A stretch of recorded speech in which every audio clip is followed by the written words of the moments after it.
Hello students, welcome back once again. This is another video from chapter alternating current and आज का हमारा topic है transformer. इस video को देखने के बाद पूरी गारंटी से कहता हूं कि आपको इस चैप्टर की, आपको इस टॉपिक की, आपको ट्रांसफॉर्मर की खुशबू आएगी, आपको मजा आएगा, आपको कोई भी कंफ्यूजन दोबारा से इस टॉपिक में नहीं होगी।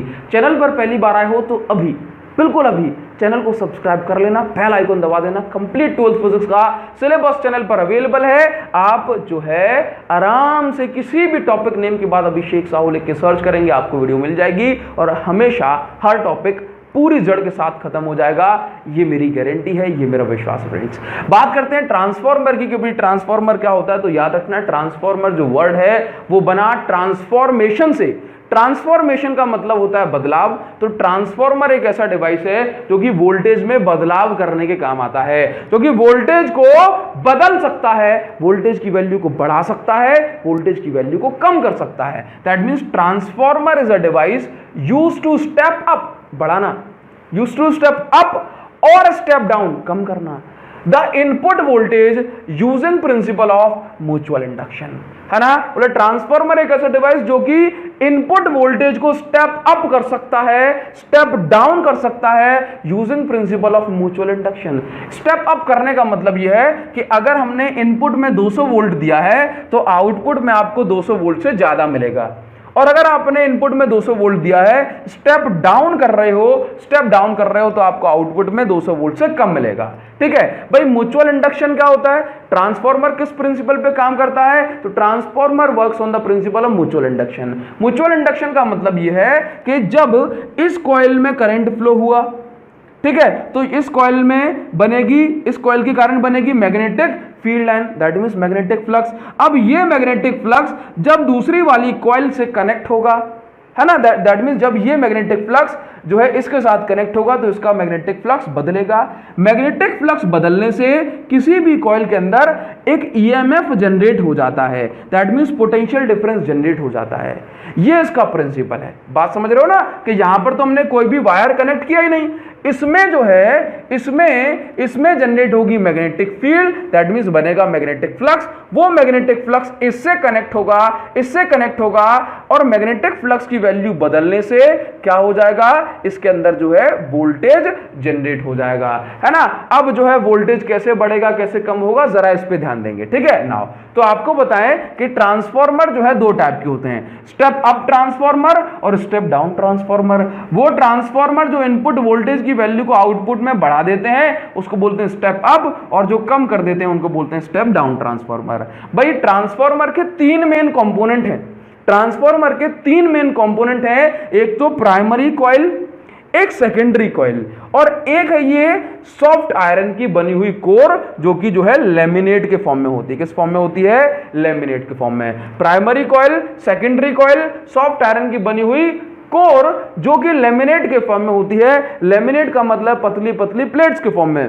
फॉर एग्जांपल हमने कहा आयरन जो है एक पूरा मोटा जो है पीस है, उसको तो पूरा एक पीस बोलोगे, लेकिन अगर हमने इसी पीस को जो है इतनी पतली पतली शीट्स में कन्वर्ट कर दिया तो हम इस शीट्स को जो है लेमिनेट कहते हैं। इन शीट को लेमिनेट कहते हैं। ठीक है, सॉफ्ट आयरन ही क्यों यूज करते हैं, लेमिनेट के फॉर्म में क्यों यूज करते हैं, ये सारी बातें आपको इस वीडियो में बिल्कुल पूरी ईमानदारी के साथ समझ में आ जाने वाली है, टेंशन लेने की जरूरत नहीं है। भाई देखो, तो हमने आपको बताया कि अगर स्टेप अप ट्रांसफॉर्मर हो तो प्राइमरी कॉइल में कम टर्न्स होते हैं, प्राइमरी कॉइल में कम टर्न्स होते हैं in comparison to that of secondary coil. बात समझ में आ पाती है? भाई देखो, अगर आपको स्टेप अप करना है, स्टेप अप बढ़ाना है तो सेकेंडरी कॉइल में नंबर ऑफ टर्न्स को बढ़ाओ। अगर आपको स्टेप अप करना है, आउटपुट में वोल्टेज ज्यादा चाहिए तो सेकेंडरी कॉइल में टर्न्स ज्यादा होने चाहिए प्राइमरी कॉइल के कंपैरिजन में। अगर आपको स्टेप डाउन ट्रांसफॉर्मर बनाना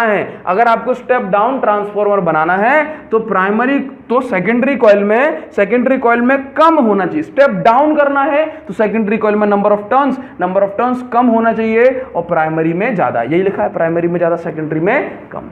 ठीक है, अब बात करते हैं इसके वर्किंग प्रिंसिपल पर और किस तरह से इसकी वर्किंग है, किस तरह से जो है ईएमएफ या वोल्टेज जनरेट होता है। तो ट्रांसफार्मर की हम बात करते हैं, सबसे पहले क्या किया जाएगा, अब देखो लेट से हम मान के चलते हैं कि हम स्टेप डाउन ट्रांसफार्मर को पढ़ रहे हो, किसी को भी पढ़ो, दोनों की वर्किंग, दोनों की जो है वर्किंग सेम है। मान के चलो कि हम किसको पढ़ रहे हैं, हम पढ़ रहे हैं स्टेप डाउन ट्रांसफार्मर को। स्टेप डाउन ट्रांसफार्मर में क्या है कि प्राइमरी कॉइल में ज्यादा टर्न्स हैं, स्टेप डाउन करना है, कम करना है तो सेकेंडरी कॉइल में कम टर्न्स हैं। ध्यान रखना, सबसे पहले क्या किया जाता है, जिस वोल्टेज को आपको बढ़ाना है या कम करना है उस वोल्टेज को यहां पे इनपुट दिया जाता है, उस वोल्टेज को यहां पर इनपुट दिया जाएगा। ठीक है, प्राइमरी कॉइल के साथ जो है प्राइमरी कॉइल में सप्लाई किया। भाई जब इसमें एसी वोल्टेज सप्लाई किया तो उसमें करंट फ्लो होगा, करंट फ्लो होगा तो क्या होगा, एसी कारण बनेगी मैग्नेटिक फील्ड, एसी करंट बनेगी मैग्नेटिक फील्ड। अब आप समझते हो कि ऑल्टरनेटिंग करंट, आप समझते हो कि ऑल्टरनेटिंग करंट जिसका मैग्नीट्यूड कंटिन्यूअसली बदलता है और डायरेक्शन पीरियोडिकली बदलती है, मैग्नीट्यूड कंटिन्यूअसली बदलता है और डायरेक्शन पीरियोडिकली बदलती है, यानी कि मैग्नीट्यूड कंटिन्यूअसली बदलता रहेगा।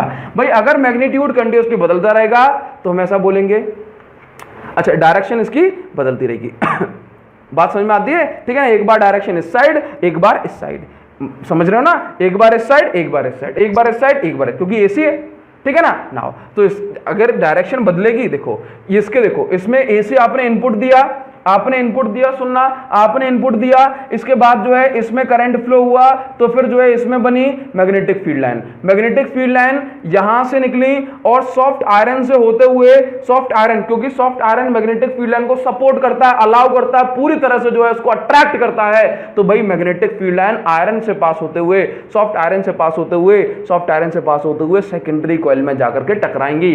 दैट मीन सेकेंडरी कॉइल का जो फ्लक्स होगा, मैग्नेटिक फ्लक्स होगा, वो चेंज होगा। जब सेकेंडरी कॉइल का मैग्नेटिक फ्लक्स चेंज होगा तो फिर क्या हो जाएगा, इसके अंदर ईएमएफ या फिर बोलें मैक्सिमम पोटेंशियल डिफरेंस इसमें डेवलप हो जाएगा। ठीक है ना, समझ में आ गया। तो इस तरह से ये वोल्टेज यहां आ जाता है, ठीक है। लेकिन क्या होता है कि इसमें तो जो है ज्यादा नंबर ऑफ टर्न्स है, इसमें कम नंबर ऑफ टर्न्स है, तो जो इनपुट वोल्टेज से कम वोल्टेज आपको यहां मिलेगा, है ना, क्योंकि जो ईएमएफ इंड्यूस होता है वो डिपेंड करता है, वो डिपेंड करता है किस चीज पर, कि आपने कितनी नंबर ऑफ टर्न्स लगाई हैं। According to Faraday second law, according to Faraday second law of electromagnetic induction, भाई n minus N D phi B over D T, ये हमने पढ़ा। तो number of turns in secondary coil depends क्या, और we can say number of turns in secondary coil can affect the EMF induce, ठीक है ना, समझ में आया आपको। तो भाई इसमें जो है, इसमें फ्लक्स चेंज होगा तो इसमें बनेगी मैग्नेटिक फील्ड, इसमें फ्लक्स चेंज होगा तो इसमें जो है जनरेट हो जाएगा आउटपुट वोल्टेज, और वोल्टेज कम होगा या ज्यादा होगा डिपेंड करेगा सेकेंडरी कॉइल में कितने नंबर ऑफ टर्न्स हैं, ठीक है ना। तो इस तरह से इस वोल्टेज को कम या ज्यादा, स्टेप अप या स्टेप डाउन किया जा सकता है। तो ये था इसका वर्किंग प्रिंसिपल। आई होप आपको समझ में आया होगा, कमेंट सेक्शन में जरूर बताना, है ना। अच्छा, अब और थोड़ा सा आगे बढ़ते हैं। अब देखो हमने कहा कि सॉफ्ट आयरन कोर ही, अच्छा देखना, एक बार करंट इस साइड, एक बार करंट जो है एक बार इस साइड, एक बार इस साइड, एक बार इस साइड, एक बार इस साइड, समझ में आया ना। तो क्या होता है भाई, इस तरह से अगर करंट की डायरेक्शन बदलती है तो फिर जो है आउटपुट वोल्टेज में भी हमें क्या मिलता है, एसी मिलता है। क्या मिलता है, ऑल्टरनेटिंग करंट मिलता है, ठीक है भाई। तो ये इसका वर्किंग प्रिंसिपल हुआ। अब आपको जो है यहां पर कुछ बातें जानना जरूरी हैं। कुछ बातें क्या जानना जरूरी हैं, तो पहली बात पे ध्यान देना, पहली बात पर ध्यान देना कि यहां पर देखो, यहां पर हमने सॉफ्ट आयरन कोर क्यों ली, तो याद रखना सॉफ्ट आयरन हमने इसलिए ली क्योंकि सॉफ्ट आयरन फेरोमैग्नेटिक सब्सटेंस है। क्या है, सॉफ्ट आयरन फेरोमैग्नेटिक सब्सटेंस है, फेरोमैग्नेटिक सब्सटेंस मैग्नेटिक फील्ड को बहुत अच्छी तरह से अट्रैक्ट करते हैं, सबसे ज्यादा जो है उसको पसंद करते हैं। तो ये जो मैग्नेटिक फील्ड है ये बाहर नहीं जा सकती, जिसके कारण से फ्लक्स का लॉस नहीं होता, ठीक है। और सॉफ्ट आयरन कोर में हिस्टेरेसिस लॉस भी कम होते हैं, हिस्टेरेसिस लॉस क्या होता है भाई, हिस्टेरेसिस लॉस का मतलब है loss due to magnetization and demagnetization. That means क्योंकि मैग्नेटिक फील्ड एक बार इस साइड बनेगी, और एक बार इस साइड बनेगी, एक बार इस साइड बनेगी, एक बार इस साइड बनेगी। तो सॉफ्ट आयरन के जो डोमेन होते हैं, ग्रुप ऑफ एटम होते हैं, उनमें एनर्जी लॉस होता है, ठीक है ना। तो हिस्टैरिसीस लॉस क्या होता है, वो loss due to magnetization and demagnetization. तो इसमें ट्रांसफार्मर में कौन कौन से लॉस होते हैं, अभी इसके जो है मैकेनिक्स पे भी मतलब इसके जो फॉर्मूला वगैरह पे भी आएंगे, ठीक है। ट्रांसफार्मर में कौन कौन से लॉस होते हैं, तो याद रखना कि ट्रांसफार्मर में फ्लक्स लॉस होता है। कौन सा, फ्लक्स लीकेज, ये लॉस है, याद रखना। ये क्या है, बोले ये लॉस है। तो ट्रांसफार्मर में पहला लॉस जो है फ्लक्स लीकेज लॉस होता है, जिसको अपन ओवरकम कर सकते हैं सॉफ्ट आयरन यूज करके, ठीक है ना, क्योंकि soft iron magnetic field line को बाहर कम से कम जाने देगा। दूसरा लॉस है हिस्टैरिसीस लॉस। हिस्टैरिसीस लॉस को भी हम कम कर सकते हैं सॉफ्ट आयरन कोर को यूज करके। हिस्टैरिसीस लॉस समझ गए, losses due to energy loss due to magnetization and demagnetization, magnetization and demagnetization. Third जो लॉस है वो आप याद रखिएगा, थर्ड लॉस जो है वो है हमिंग लॉस। हमिंग लॉस का मतलब है ये जो साउंड वगैरह जो उसमें वगैरह की आवाज जो आती है, जो अपना ट्रांसफार्मर चलता है तो उसको बोलते हैं हमिंग लॉस। क्या बोलते हैं, हमिंग लॉस बोलते हैं, ठीक है। फोर्थ लॉस की अगर हम बात करें तो जो है इसमें हम बात करेंगे एडी करंट लॉसेस। क्या बोलेंगे, एडी करंट लॉसेस। भाई अब ये एडी करंट लॉसेस क्या होते हैं, जरा थोड़ा सा यहां पे दिमाग लगाना। एडी करंट लॉस की बात करेंगे तो आप यहां पे लिख लो कि एडी करंट लॉसेस को कैसे रिड्यूस किया सकता है, कैन बी रिड्यूस्ड, लिख लो फिर बताते हैं। Can be reduced by using laminated core. Laminated core का मतलब समझते हो, लैमिनेटेड कोर का मतलब होता है कि आयरन के पीस को एक सिंगल पीस के फॉर्म में यूज नहीं करना, उसको बीच में पतले पतले स्लाइस काट करके जो है उनको जोड़ देना है। बात समझ में आई, आयरन के पीस को एक सिंगल पीस में यूज नहीं करना, उसको पतली पतली शीट के फॉर्म में यूज करोगे तो एडी करंट लॉसेस कम से कम होंगे, ठीक है। चलिए अब आप जो देखो बात करते हैं कि ये जो है सारी चीजें क्यों, एडी करंट लॉसेस को किस तरह से कम किया जा सकता है, और फिर इसके बाद जो है इसके फॉर्मुलेशन वगैरह पर आएंगे। आज थोड़ी सी गर्मी ज्यादा है इसलिए स्वेटिंग वगैरह भी हो रही है, लेकिन आप टेंशन ना लेना, आपको जो है इस टॉपिक के अंदर पूरी खुशबू आएगी। भाई बात करते हैं eddy current losses. Eddy current losses क्या होता है, तो भाई एडी करंट लॉसेस वो लॉसेस होते हैं भाई, जैसे मान लो कि ये मेटल की शीट है, इस मेटल की शीट के साथ अगर मैग्नेटिक फ्लक्स चेंज हो रहा है तो इसके अंदर जो है एडी करंट बनना स्टार्ट हो जाएंगे, गोल गोल भंवर के फॉर्म में। क्या बोला, ये मेटल की शीट है, अगर इसके साथ जो है मैग्नेटिक फ्लक्स की वैल्यू चेंज हो रही है तो फिर क्या होगा, इस मेटल की शीट के अंदर due to change in flux eddy current बनना स्टार्ट हो जाएगा। भाई एडी करंट बनेगा तो एनर्जी का लॉस होगा हीट के फॉर्म में, ठीक है ना। एडी करंट बनेगा तो एनर्जी का लॉस होगा। अब उस एनर्जी का लॉस होगा तो ट्रांसफार्मर की एफिशिएंसी कम हो जाएगी। एडी करंट कहां बनेगा, बोला ये फेरोमैग्नेटिक सब्सटेंस मेटल तो है ही, ठीक है ना। तो भाई अब क्या कर सकते हैं, बोला एडी करंट को कम करो, नहीं तो एनर्जी का लॉस ज्यादा से ज्यादा होगा। तो एडी करंट को अगर कम करना है, eddy current that means current को कम करना है तो रेजिस्टेंस को बढ़ाना पड़ेगा। आप समझते हो कि resistance is inversely proportional to area of cross section. तो इसका मतलब है कि अगर आपको रेजिस्टेंस को बढ़ाना है तभी तो करंट कम होगा। तो रेजिस्टेंस को बढ़ाने के लिए आप एरिया को कम करें, एरिया ऑफ क्रॉस सेक्शन को कम करें। तो भाई पहले अपन जो है इतना मोटा कहां गया, एक और रेजिस्टर मोटा है क्या, नहीं, पहले अपन इतना मोटा एक अगर आयरन का पीस लेंगे तो एरिया ऑफ क्रॉस सेक्शन ज्यादा होगा, रेजिस्टेंस कम होगी, resistance come,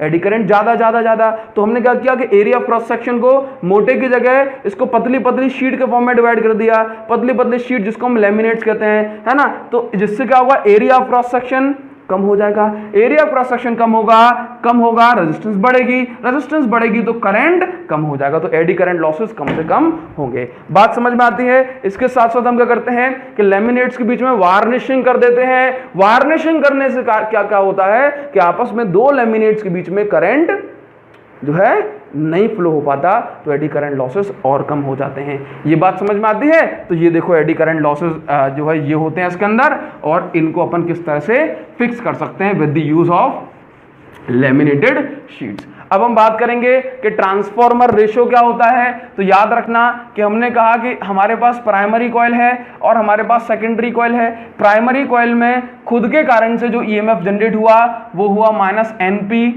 d phi b over dt। According to Faraday second law of electromagnetic induction, ये हमने लिखा हुआ है। ठीक है, सेकेंडरी कॉइल में जो फ्लक्स जनरेट हुआ मतलब जो ईएमएफ जनरेट हुआ वो हुआ माइनस एनएस। एनएस का मतलब है आपका जो है number of turns in secondary coil, d∅b over dt। ठीक है, तो अभी तक हम लॉस भी बात कर लिए भाई। ये क्वेश्चन नंबर फर्स्ट, ये क्वेश्चन नंबर सेकंड। याद रखो अगर हम डिवाइड कर दें equation second by first, divide equation second by first, तो क्या कंडीशन बनेगी? तो ये कंडीशन बनेगी भाई ES अपॉन EP कितना हो जाएगा भाई? NS अपॉन NP हो जाएगा, नहीं हो जाएगा? तो बस याद रखो इसको हम बोलते हैं R। R क्या है? R है ट्रांसफॉर्मेशन रेशियो। R क्या है? R है ट्रांसफॉर्मेशन रेशियो। ठीक है, आपको जो है कितना बदलाव करना है, आपको इनपुट और आउटपुट में कितना बदलाव करना है, ये कैसे पता पड़ेगा? तो ये जो है NS और NP की वैल्यू में चेंज करके इन दोनों के टर्न्स का रेशियो निकाल के हम R की वैल्यू निकाल सकते हैं। R क्या है? Transformation ratio. क्या आपको 2 गुना बदलाव करना है, आपको 4 गुना बदलाव करना है, आपको 100 गुना बदलाव करना है, आप कर सकते हो। एक और जरूरी बात जो मुझे आपको बतानी है वो ये है कि जरा थोड़ा सा ध्यान देना, थोड़ा सा ध्यान देना, बस थोड़ा सा। देखो याद रखना कि हम ऐसा अपने मन से नहीं कर सकते, हम ऐसा अपने मन से नहीं कर सकते कि कितना भी वोल्टेज बढ़ा दें और जो है करंट भी उतना ही रहे। ऐसा अपने मन से नहीं होता है ना। हम समझते हैं कि हर बार हमें कुछ ना कुछ कीमत तो चुकानी पड़ती है। अगर आप वोल्टेज बढ़ाओगे तो करंट को कम करना पड़ेगा। वी विल हैव टू पे फॉर एवरीथिंग, है ना। आपको कहीं ना कहीं किसी ना किसी चीज की कीमत तो चुकानी ही पड़ेगी। तो याद रखना कि ट्रांसफॉर्मर में एक प्रिंसिपल फॉलो होता है, that is called conservation of energy. अभी जो कंजर्वेशन ऑफ एनर्जी वाला जो प्रिंसिपल है वो हमारे करोड़ों रुपए, अरबों रुपए गवर्नमेंट की, चाहे किसी भी देश की गवर्नमेंट हो, हर किसी के जो है करोड़ों अरबों रुपए हर साल बचाए जाते हैं using the principle of conservation of energy. Conservation of energy ये कहता है कि भाई जो पावर इनपुट है उतनी पावर आपको मिलेगी आउटपुट में। जो इनपुट पावर है वही आउटपुट पावर है। तो याद रखना कि जो इनपुट पावर अपन ने यहां से दी वही आउटपुट पावर हमें यहां पे मिलेगी। याद रखना कि इनपुट पावर में क्या होता है, पावर का formula voltage into current, power का फॉर्मूला वोल्टेज इंटू करंट। ये इनपुट है, ये आउटपुट है। याद रखना कि लेट्स से पावर आपने दी 200 यूनिट। मैंने कहा वोल्टेज नहीं कर रहा हूं 200 वोल्ट, मैंने कहा पावर आपने दी 200 यूनिट। अब आपको जो है आउटपुट में भी पावर कितनी मिलेगी? 200 यूनिट। भले ही आप ऐसा कर दें कि वोल्टेज की वैल्यू बढ़ाते चले जाओ तो करंट की वैल्यू कम होती चली जाएगी। वोल्टेज बहुत बढ़ाओगे तो करंट बहुत कम हो जाएगा। याद रखना कि वोल्टेज बढ़ाते चले जाओ, करंट बहुत कम हो जाएगा। This is the principle of conservation of energy. अब इसका यूज करके करोड़ों रुपए किस तरह से बचाए जाते हैं, जरा याद थोड़ा सा जो है समझने की कोशिश करना। एक लास्ट कथा का सारांश जो है अपन को मिलने वाला है कि देखो आपको लग रहा होगा थोड़ा सर फास्ट पढ़ा रहे हैं, तो प्रॉब्लम आपकी है। छोटी सी गलती कहीं ना कहीं आपकी भी है कि अगर आप जो है रेगुलर बेसिस पर पढ़ रहे हो और आपने अभी तक चैनल को सब्सक्राइब तो आपने किया होगा, शेयर नहीं किया तो कहीं ना कहीं आप कर्तव्य से जरूर चुके हैं। वीडियो थोड़ी सी फास्ट इसलिए बनानी पड़ रही है क्योंकि उसका मेन कारण यह है कि वीडियो बड़ी हो जाती है, वीडियो का एवरेज टाइम कम हो जाता है। तो ये सारी जो मेहनत है ना, 505 वीडियोस चैनल पर हो चुकी हैं इस समय तक, और जो है बहुत सारी वीडियोस एक तरह से वेस्टेज चली गई, है ना, क्योंकि उस पर व्यूज 100, 125, 150 इतने हैं। ठीक है ना, बाकी सारी चीज़ें बहुत अच्छे से एक ना एक दिन तो चलेंगी, लेकिन इसीलिए अभी वीडियो को जो है थोड़ा सा फास्ट बना रहे हैं ताकि जो है वीडियो की टाइमिंग कम हो, और जो है टाइमिंग कम होगी तो एवरेज टाइम वगैरह जो है कम होगा, अच्छा होगा, और आप लोग को भी देखने में थोड़ा सा इंटरेस्ट ज़्यादा आएगा। ठीक है ना, बाकी sorry for that whatever I have said to you guys. ठीक है ना, चलिए अब बात करते हैं कि हम क्या कर रहे थे कि हमारे पास मान लो पावर स्टेशन है।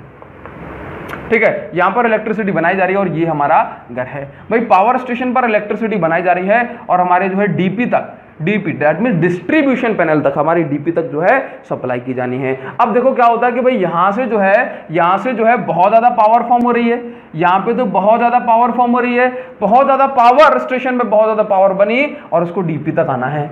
अब देखो क्या होता है कि अगर ज्यादा करंट, हाई करंट सप्लाई करेंगे तो यहां पर पावर लॉसेस होंगे, आई स्क्वायर आर होगा या नहीं होगा। यहां पर कॉपर लॉसेस होंगे क्योंकि हाई करंट होगा, रेजिस्टेंस ज्यादा होगी, हीटिंग ज्यादा होगी, तो हमारे कॉपर का लॉस होगा, कॉपर लॉसेस होंगे, एनर्जी का लॉस होगा, एफिशिएंसी कम होगी। तो इसलिए क्या किया जाता है कि करंट की वैल्यू को कम करो।